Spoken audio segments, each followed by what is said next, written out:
আসসালামু আলাইকুম বন্ধুরা, আমি রাইহান মুস্তাফিজ প্রথমেই আপনাদের প্রত্যেককে স্বাগত জানাই দ্য আরবান্স ইউটিউব চ্যানেল এবং আজকে ফ্রাইডে কমেন্ট বক্সে। বন্ধুরা, আজকের এই গুরুত্বপূর্ণ ভিডিওতে আমরা কথা বলবো বেশ কিছু গুরুত্বপূর্ণ কমেন্টের ব্যাপারে, যে কমেন্টগুলো অনেক বেশি গুরুত্বপূর্ণ কিন্তু যেগুলো নিয়ে আলাদা করে ভিডিও বানানো সম্ভব নয়, সেইগুলো নিয়ে আজকের এই ফ্রাইডে কমেন্ট বক্স। সেজন্য বন্ধুরা, আজকের এই গুরুত্বপূর্ণ ভিডিওটা আপনারা পুরোটা দেখবেন।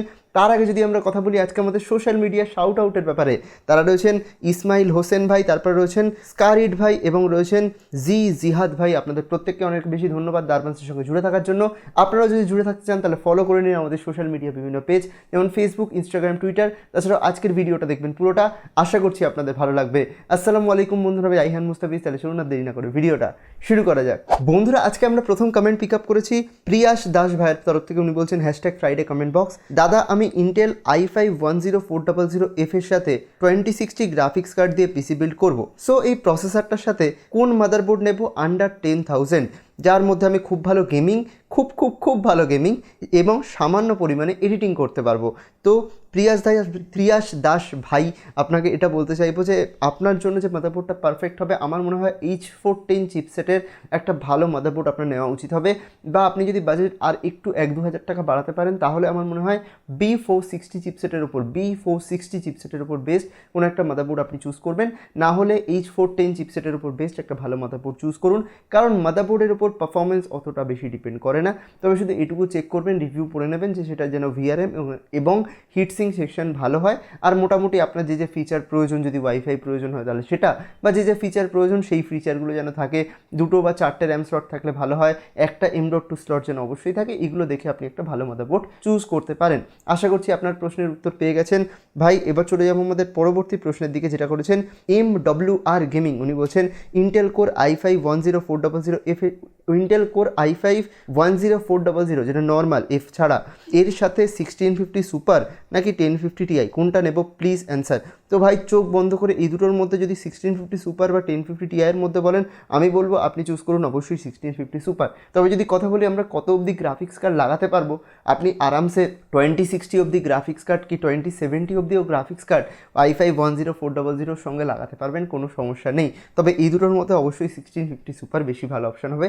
আশা করছি উত্তরটা পেয়েছেন এবং কেন হবে বুঝতেই পেরেছেন। চলে যাব পরবর্তী প্রশ্নের দিকে, যেটা করেছেন সোহান খান। উনি বলছেন ভাই, আমি একটি পিসি বিল্ড করতে চাই যাতে আমি গ্রাফিক্স ডিজাইন এবং 1080p-তে পাবজি স্ট্রিম করতে চাই, যার জন্য আমি সিলেক্ট করেছি Ryzen 5 3600 plus 1650 super plus gigabyte B450 Aorus pro WiFi AMD ATX motherboard plus Corsair 8GB plus 8GB দুটো র্যাম, মানে total 16GB 3200 megahertz clock plus 120GB ট্রান্স SSD plus Ego Warrior AK600W power supply. দাদা, অনেকদিন যাবত আপনার video দেখছি, তো আমার সিলেকশন কেমন হয়েছে খুব জানাবেন। তো ভাই, আপনি সিলেকশন মোটামুটি যেটা করেছেন, আমি এটার উপর এটাই বলতে চাইবো, যেহেতু আপনি মানে পাবজি স্ট্রিম করতে চান বা আপনি গ্রাফিক্স ডিজাইনের কাজ করতে চান, আমার মনে হয় আপনি i5-10400F চুজ করুন এবং তার সঙ্গে অবশ্যই 1660 চুজ করুন। 1650 সুপারের উপর 1660 চুজ করার চেষ্টা করুন। এছাড়াও আমি আপনাকে বলবো, আপনি যেটা নিচ্ছেন 120GB এর ট্রান্সেন্ডেন্ট SSD, আমি বলবো অ্যাটলিস্ট 240GB এর SSD কিন্তু আপনার পিসি এর জন্য আপনি চুজ করুন।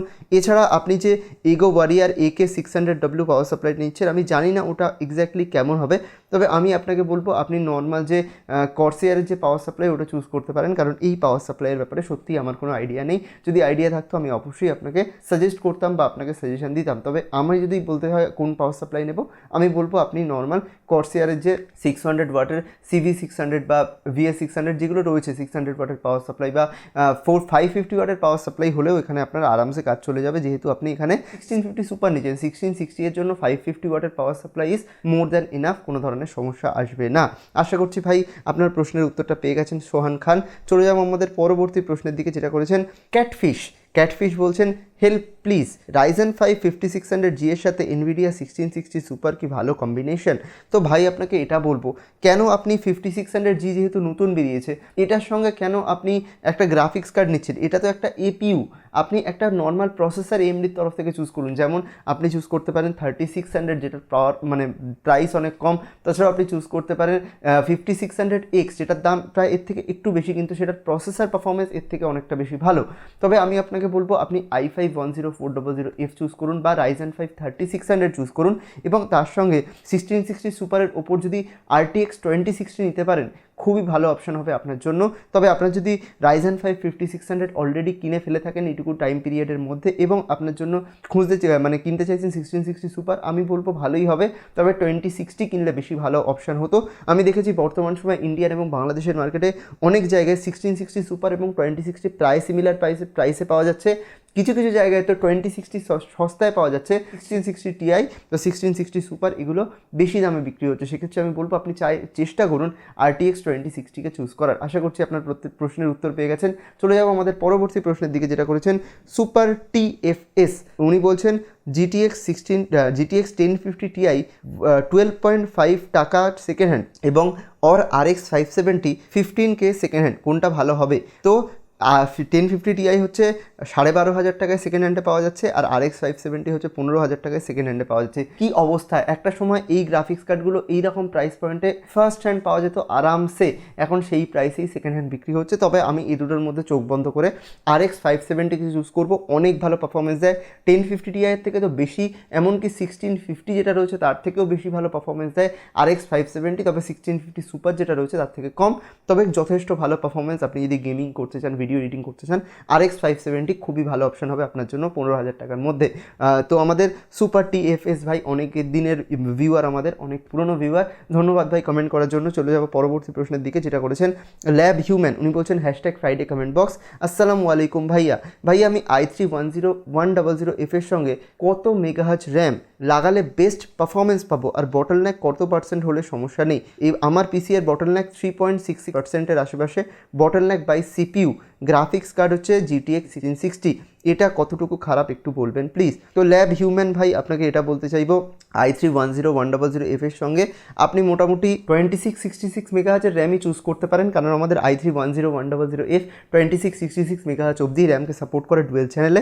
এবং বটলনেক কত পার্সেন্ট হলে সমস্যা নেই? দেখুন, বটলনেক ব্যাপারটা একটু কনফিউজিং বা আপনাকে একটু বোঝাতে হবে। সেটা হচ্ছে আপনি এখানে বলেছেন বটলনেক ভাই CPU, সেটা হচ্ছে 3.66%-এর আশেপাশে, মানে আপনার 1660 বেশি পাওয়ারফুল আপনার প্রসেসরের থেকে। আপনার প্রসেসর যে i3 10100F সেটার থেকে আপনার গ্রাফিক্স কার্ড 3.66% বেশি পাওয়ারফুল। তবে সেটা ডিপেন্ড করে, ধরুন আপনি একটা গেম খেলছেন 1080p-তে, সেখানে 3.66% বেশি পাওয়ারফুল। আরেকটা গেম খেলছেন, মানে একই গেম আপনি একটু রেজলিউশন 2K করে দিলেন, তাহলে সেখানে আপনার গ্রাফিক্স কার্ডের বেশি মানে পাওয়ার প্রয়োজন হবে, সেখানে প্রসেসর অতটা ইউজ হবে না। সেখানে কিন্তু আবার আপনার প্রসেসরটা বেশি মানে ভালোভাবে কাজ করবে, আপনার গ্রাফিক্স কার্ডটা সেখানে বটলনেক করা শুরু করবে। তবে এটা ডিপেন্ড করে, তবে মোটামুটি 3.66% মানে বটলনেক করছে, ইট ইজ নো প্রবলেম, এখানে কোনো সমস্যা নেই। তবে আমি আপনাকে এটাই সাজেশন দেবো, যদি আপনি পরবর্তীকালে পারেন একটা ভালো প্রসেসরের থেকে ভালো একটা প্রসেসর যেমন i5 10400F চুজ করতে পারেন।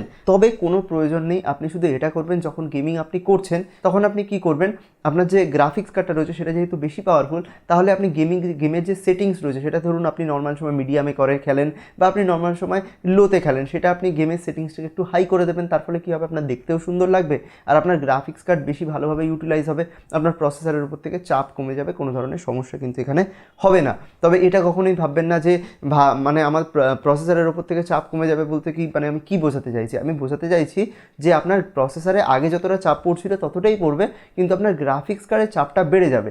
এর ফলে কি হবে, বটলনেকের ব্যাপারটা উল্টে যাবে, কোনো সমস্যা কিন্তু এখানে নেই। তবে আপনার প্রসেসর যদি পরবর্তীকালে পারেন তাহলে চেঞ্জ করতে পারেন, কিন্তু এখানে কোনো সমস্যা, কোনো ধরনের ইস্যু আপনার 3.6%-এ আসবে না। এটা একটা মাইনূট এরর, এবং মাইনূট এরর নয়, এটা একটা মাইনূট জিনিস, যেটা জিনিসটা মানে সামান্য সেটিংস টুইক করলেই চেঞ্জ হয়ে যেতে পারে। আশা করছি উত্তরটা পেয়েছেন। চলে যাব আমাদের পরবর্তী প্রশ্নের দিকে, যেটা করেছেন টিপস অ্যান্ড ফান গেমিং। উনি বলছেন #ফ্রাইডে কমেন্ট বক্স, ভাইয়া আমি যদি Ryzen 5 3600, Ryzen 5 3500X, Ryzen 5 3500 stock cooler লাগাই তাহলে কি কোনো ধরনের সমস্যা হবে? কোনো সমস্যা নেই। টিপস অ্যান্ড ফান গেমিং, আপনাদের নামগুলো যদি নিচে কমেন্ট করে দিতেন আরও ভালো হতো। বাই দ্য ওয়ে, এইসব যে প্রসেসরগুলো সেগুলোতে আপনি স্টক কুলারই ইউজ করুন, কোনো সমস্যা হবে না। যদি আপনি হাই এন্ড কোনো প্রসেসর ইউজ করেন সেক্ষেত্রে আপনি এক্সট্রা একটা কুলার আপনি এআইও ইউজ করতে পারেন, বা ভালো একটা এয়ার কুলার ইউজ করতে পারেন, ভালো এয়ার কুলার একটা ইউজ করতে পারেন। তবে এগুলোর সঙ্গে আমার মনে হয় stock cooler more than enough, বিশেষ করে যদি আপনি কোনো ধরনের ওভারক্লকিং এখানে না করেন তাহলে তো আমার মনে হয় মোর দ্যান এনাফ, কোনো ধরনের মানে এক্সট্রা কুলার নেওয়ার প্রয়োজন নেই।